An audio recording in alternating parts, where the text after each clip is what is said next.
Yeah, that's what he said.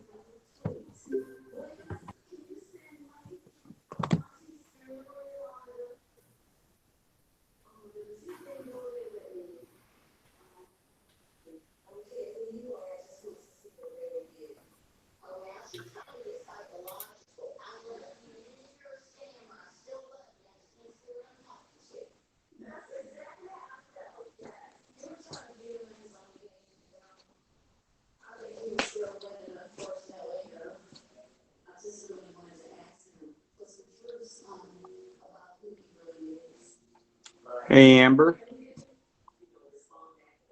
Yep. Can you hear the TV in the background on mine? Yeah, a little. Okay, I'm gonna see if it turn that down a little bit.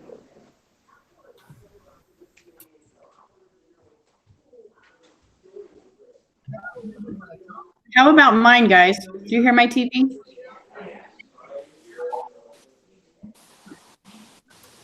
No. Mm-mm. Okay.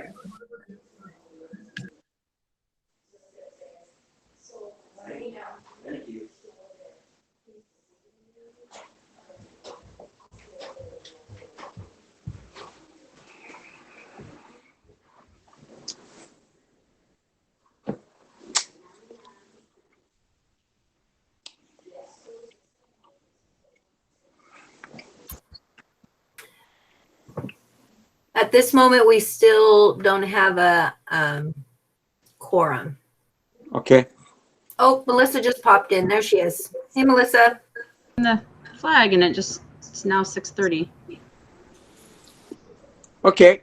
Well, since it's 6:30, let's open our meeting and call it to order. I'd like to thank everybody for being here. So we have the flag on the. I can't hear anything. Yeah, the picture of a flag. So let's stand and do the Pledge of Allegiance. So I pledge allegiance, Pledge allegiance to the flag of the United States of America and to the republic for which for which it stands stands, one nation, under God, indivisible, with liberty and justice for all. Okay. Thank you, guys. And we're going to do roll call right now. So, Melissa. Here. Okay. Kay. Here.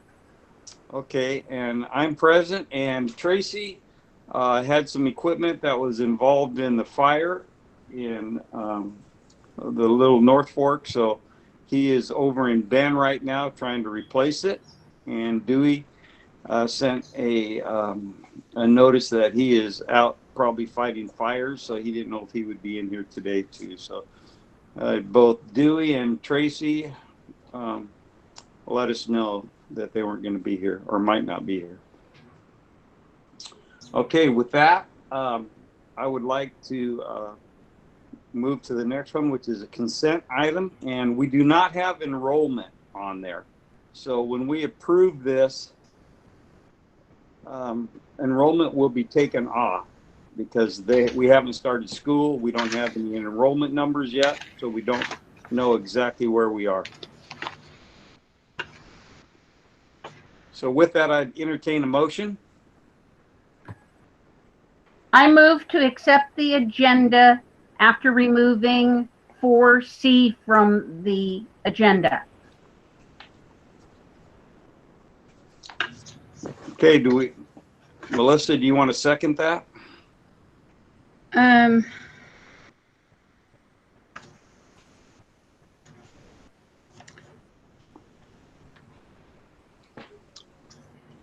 If not, I'll second that. I'll second it. And we have this motion. So Yeah. is there any discussion? I can second, and then I have some questions. Okay. Okay. So it's been moved and seconded to accept the consent item, except for the enrollment is taken off. So let's have some discussion. Melissa, what questions you have? So I guess I have some questions about the TOSA situation at the elementary school and having certifications for certain positions. And I understand that they're TOSA positions, but one position in particular, I believe requires some credentials behind it, the counselor position. So I'm wondering if somebody could, I don't want to get into a personnel discussion, but I'm just wondering if there could be some clarification on that. Sure. Anytime we look to do a move like this, we work with JSD. So we have filed the paperwork and that's necessary for her to have an emergency counseling license.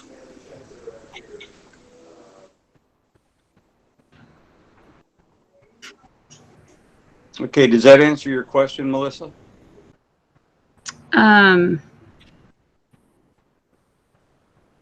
Not really.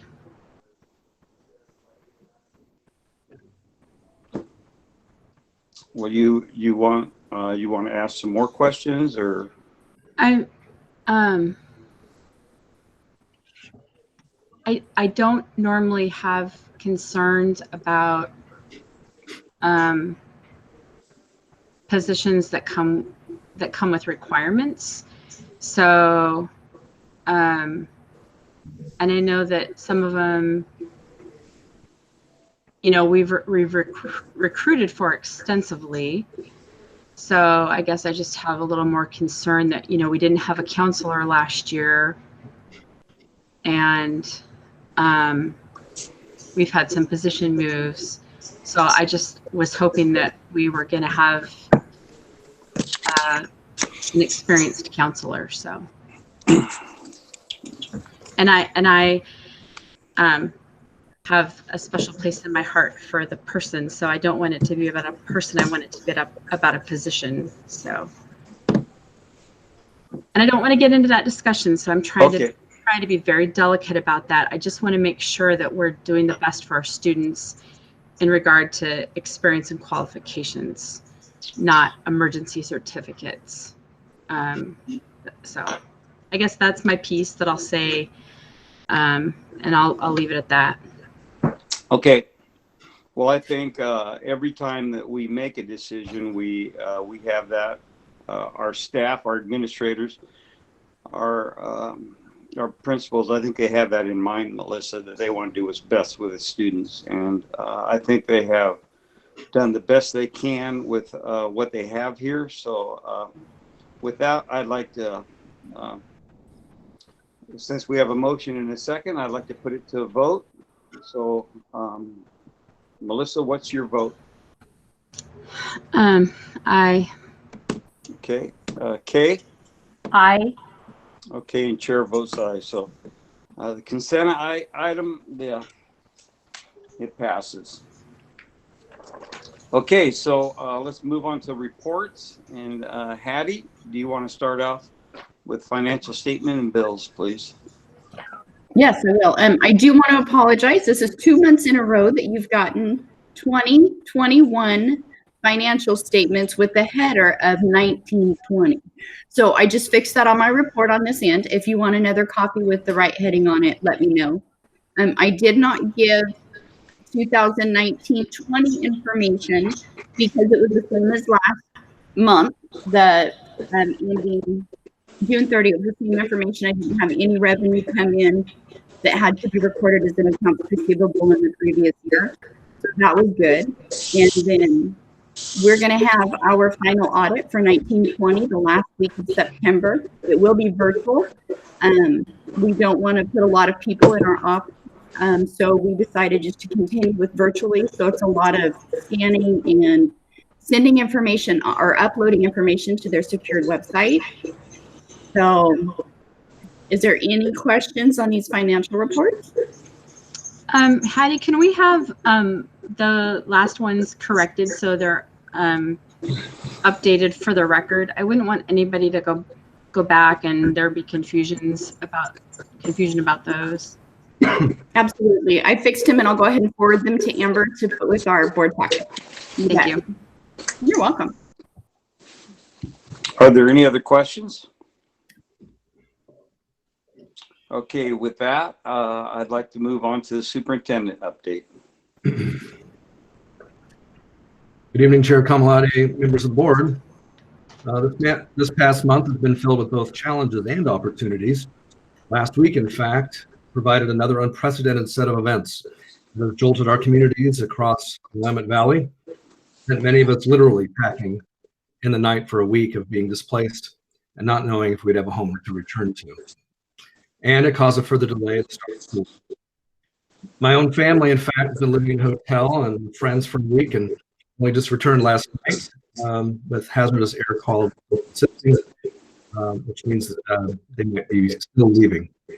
I am well familiar with the anxiety and fear and frustration this has had on our students and families. These are stressful times, and they are times that call for us to support one another and work together as a team. My report tonight, in fact, will focus on that and how we are working together to prepare students for arriving next Monday. Our goal for this last month has been the following: to support teaching staff and providing them with the direction and resources necessary to be successful in being able to teach online, to lessen their anxiety and present a team culture, one where we are all in this together to support students. To this end, we have hired Becca Mallory as a teacher on special assignment to support staff and teaching online. Her wonderful energy and expertise is providing a lot of needed support. Some of our own staff presented a wonderful professional learning opportunity to all teachers on digital teaching and learning. Principals have been working with their leadership teams and being available to resolve issues and calm nerves. We have vetted plans with staff and received valuable feedback. In talking with administrators and talking with many teachers myself, and in talking with the union leadership, I feel we have accomplished our goal and our teachers will be ready to begin teaching on Monday. The second goal was to prepare our system for increased technology use. When we learned that we would have to use an all-online approach, we needed to be sure that we were prepared. This means that we ordered more Chromebooks so that any student needing one would have access. This means that we increased our bandwidth so that multiple classrooms could be working with students at the same time. We purchased Zoom Professional so we could use this platform instead of Google Meets, which can be somewhat limiting at times. We got the staff laptops who needed them. We purchased Kajits that are hotspots for families who don't have the internet. We feel prepared with our technology to conduct an all-online school approach beginning next week, knowing full well that there will be glitches along the way, but we feel that we are in a good setting, a good place. The third goal was to communicate with parents. I asked every principal to reach out to their parents once the plan was created. They gave recorded short film and conducted virtual town hall meetings. In addition, they have been fielding hours of phone calls to parents, explaining our system and how we can meet their needs. Any parent confused about how school will function at this point should reach out to their administrator, their child's principal, for clarification. Principals will continue to communicate by video and town halls in the coming weeks. I am duly impressed with our administrators. They have truly been making a difference in helping parents with considerable anxiety about the fall to know that we are here for them and willing to work with them. Our success, I believe, lies in our ability to form and maintain relationships. When it comes to the challenges ahead, being able to work with parents and students and meet them where they are at is critical. I believe what makes us stand out from online program is the personal relationships we can build into the process. Our theme is connected. That was our theme in the spring, and it remains the same theme today. We are connected, and that is our strength. We are required to provide more rigor and have higher standards than in the spring for academic outcomes, but know that we will be pacing it out and beginning by building relationships. Students will not be in front of a computer all day. They'll have short chunks and brain breaks. They'll have less homework, and their teachers will be flexible and work with them when they're struggling. We will have staff dedicated to reaching out and supporting students and seeing how they are doing both emotionally and with the academic workload. We have systems in place for monitoring how we are doing and to adjust and to get feedback. Will there be challenges? Bumps in the road? Yes. But our strength will be working together as a team to support each other and our students and parents. We will make mistakes, but we will learn from them, and we will adjust our plans and our approaches to meet the needs of our students and our staff. My ask from the Jefferson community is this: when something goes wrong, reach out and seek support, and know that our intentions are always good and in the best interest of kids. We know this is really hard. We would prefer having students in classrooms too, but we are going to give your student a quality experience to the best of our ability. Regarding this week, we are currently scheduled to distribute Chromebook books this Thursday. We are watching the air quality forecast, however, and we may once again have to adjust our plans depending on the quality of the air. And that is my report. Thank you. Thank you, Brad. Or does anybody have any questions for Brad? Okay. No questions at this time. Melissa?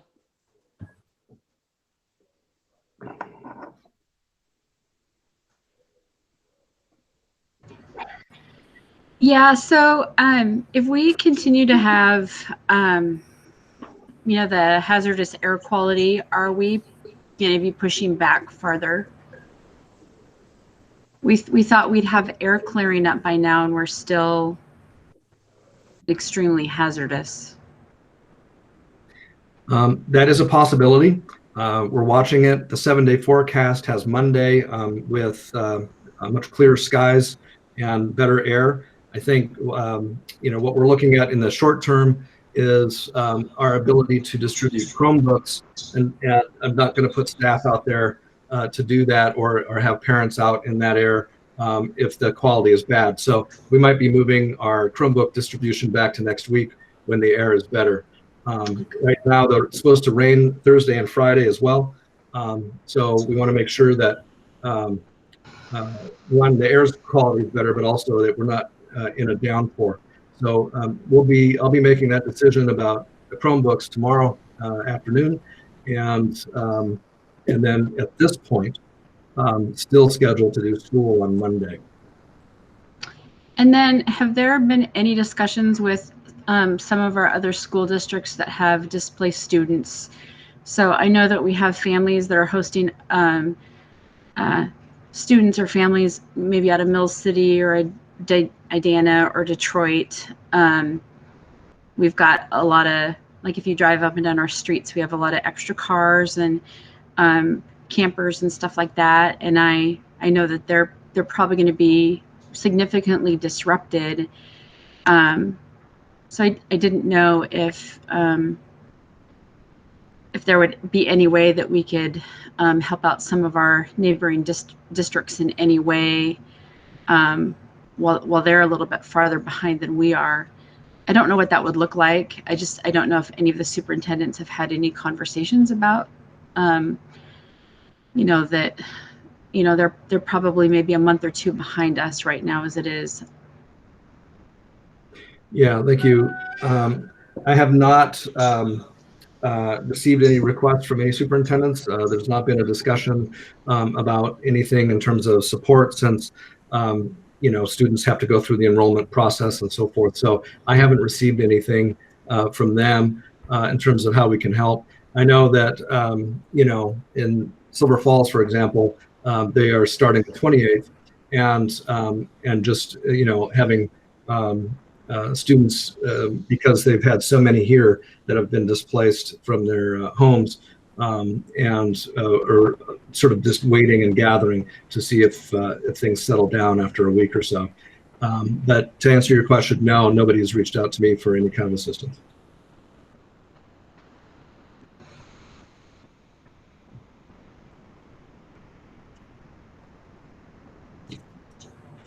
Melissa, you have any more questions?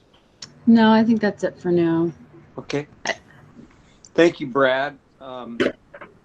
know, I know that you guys, as administration, go into deep thought with every decision that you make, and I appreciate you searching out and looking for information and before you make decisions like you have in the past. So I just want to thank you for what you've been doing. Thank you, Terry. And I'll just add too that if students are truly homeless, they could reach out to our school district. We still can get transportation to their district, but if they are displaced longer than just a week, if they lost a home or whatever, and they are living in our district, please have them contact Tracy Quayler in our district and handle our homeless program. Okay. So now we're going to move down to new business, OSBA elections. And I don't really know what we do here other than if somebody has somebody in mind. But I do have a question for you, Melissa, being that you're on OSBA. Why are there so many open board? It says, So, why are there so many yes. open positions? So every 2 years, so our positions kind of fluctuate. So there's never a mass exodus on the OSBA board or never a mass turnover. And so right now, in an even numbered year, the odd numbered positions are up for re-election, and they're 2-year terms. So in our district, Marion County, Tass Morrison has the odd numbered seat, and she has chosen not to run again. And even if she did run again, there would still be an opportunity for it's an open nomination process. So, we always welcome not competition, but we always want to have the best representation on the OSBA board. So anyway, but Tass is deciding to kind of embrace retirement, and she sent a really nice letter to the OSBA board telling us that she wasn't going to run again, and to look to our boards to see if there was anyone else that would be interested in running. I would slightly suggest that having 2 from Jefferson might be a little bit uncomfortable, since since we go from Woodburn to Jervis, to I think all the way up to Aurora, St. Paul. We have quite a few districts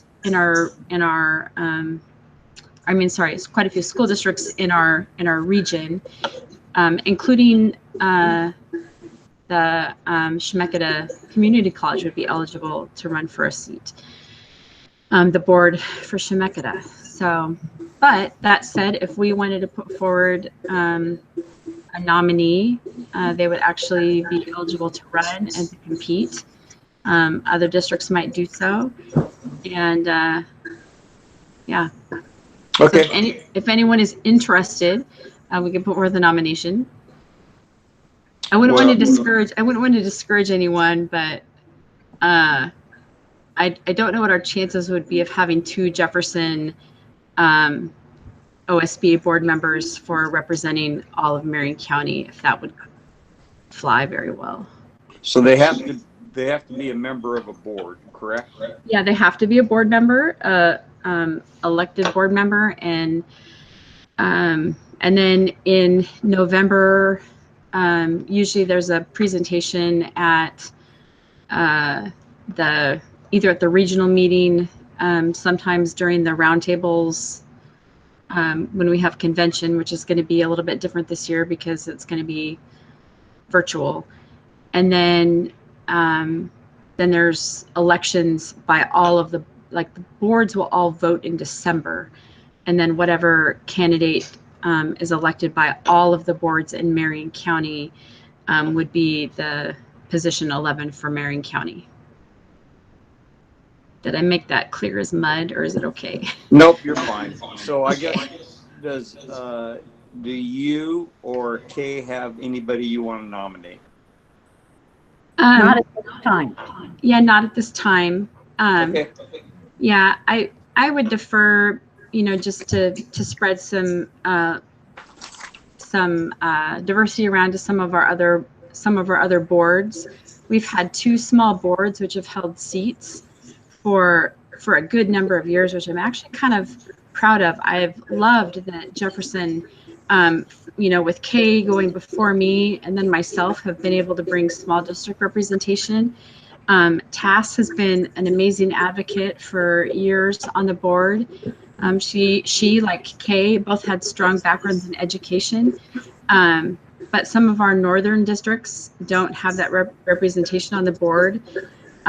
Bill Gropp is our Color Caucus president. He does hold a seat on the board and represents North Marion in that way, but that's kind of coming in from a different capacity, even though he is a voting member. So I've always been surprised that Woodburn or even Salem Kaiser hasn't put forth nominees. So I'm kind of curious if we end up with an open seat and there's no nominees that come forward, they'll do an appointment process, and that would probably take place maybe in January, maybe late January if nobody comes forward. And then if one of you is super excited about it, we should go for it. Okay, thank you. Okay, let's move on to B on new business on the 2020-2021 calendar. And Brad, do you want to take this? Yeah, thank you, Terry. So when we miss a week of school, like we are this coming week, or the week we're in, the first question comes to my mind is our required instructional hours. And so what I looked at first of all was, and just to remind you, grades K-8, you need 900 instructional hours. 9 through 11, you need 990, and grade 12 is 966. So my first concern was, will we have enough? Will we be okay instructional hours wise? And do we need to look to make adjustments to the calendar? Fortunately, because we are in this unusual time with COVID, ODE has given us 90 additional hours that we can use toward our instructional hour time. And I had Amber do the math and look at where we stand today with taking off this week. And we still have at the 9 through 11, remember they need 990, we have 1,088 hours potential. And with grades 9 through, with grades K through 8, we have 955 available, and we need 900. So that's even with a week. We are still well within our ability to be within the framework of the law, what we have to do by the state of Oregon. And in talking with administrators and the union today, everyone recommended and felt that it would be the best to be able to keep the current calendar and have staff report this week if possible, so that we didn't have to make any adjustments. And then if what we don't know is what the winter is going to bring. And so if we incur more days, snow days, that kind of thing, then we might look to make some readjustments then. But remember, being online, it's not a matter of kids not being able to come on a bus and come to school. So we still might be okay, just still doing school even if we have snow. So anyway, that's kind of where we're at. I wanted to give you the picture of that so that you had a feeling of where we are in terms of instructional hours, and that we are fine if we make no adjustments to the calendar. Okay. Were there any questions? I guess I have one.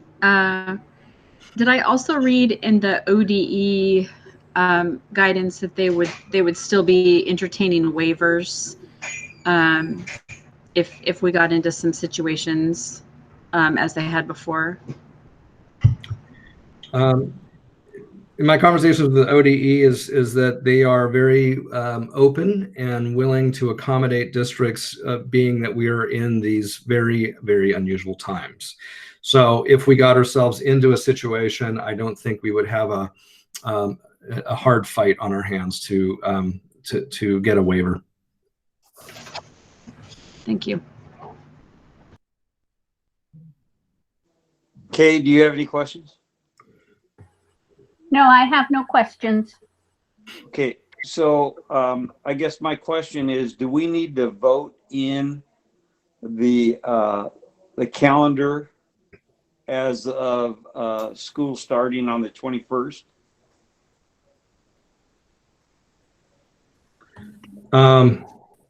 Yeah, so we last month we voted to move school to the 14th of September. So we could vote to move school to the 21st. Okay, Brad, do all the holidays stay the same? They do. Okay, so the same days off for Thanksgiving and Christmas and spring break are all staying the same, correct? At this point, yes. Okay, so then all we need to do is entertain a motion that we're going to move the start of school till the 21st of September. Is that correct? That's correct. Okay, I'll entertain that motion. I move that we move our school start to September 21st with staff working the previous weeks in preparation for school to start. Okay, Melissa, do you want to second that? Yeah, I'll second. Okay, so it's been moved and seconded to move the start of school to September 21st with the staff working in preparation to that time. So we will, I will ask for a vote. So Kay, what's your vote? I vote aye. Okay, Melissa? Aye. Okay, chair votes aye. Okay. That puts us down to board comments. Is there anything that you'd like to say, Melissa? Any comments? Yeah. I wanted to express my disappointment from last week with the discussion about the calendar and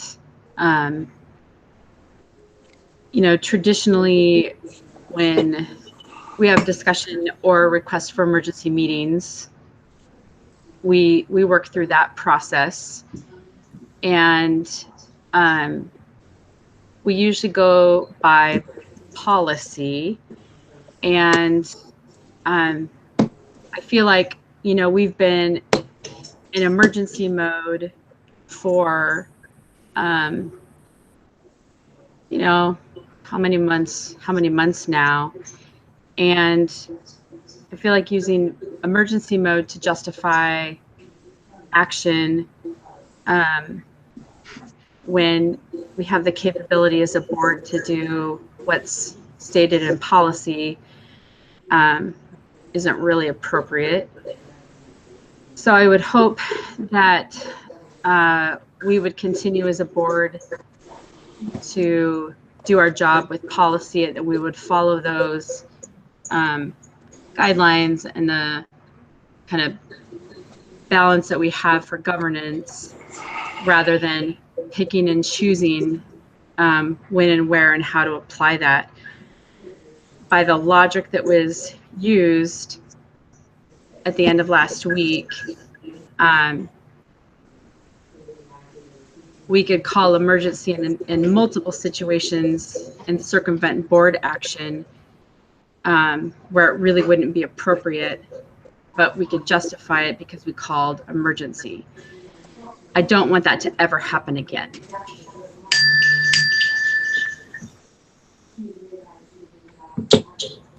Okay. Kay, do you have anything you'd like to say? I believe one of the discussions that as board members that we need to look at is in our budget is the use of educational dollars for the board as we look to convention, whether it be virtual or in person. And so I just want to make sure that we put that on for discussion for the board in the near future. Yeah, Kay, I agree with you, and I think we have had that discussion of putting that on the October agenda. Thank you. Okay. So on my comment, I would like to agree to disagree with Melissa on the emergency meeting that she asked for, because I don't think we are running to call everything that happens an emergency. It was truly an emergency. I had 2 board members that weren't even around, and I didn't know if I was going to be around, because I had 4 dairies that were in the level 2 or 3 area that had to be possibly cows, over 1,000 head of cows taken out and find places to milk them. And I had to make that a priority because lives and animals were at stake there. And I know how you felt about it, but I will disagree 100% with your comment. So with that, I would like to adjourn this board meeting. So thank you everyone for coming and joining. Thank you. Thank you. Good night. Good night, everyone. Have a good night. Thank you for coming.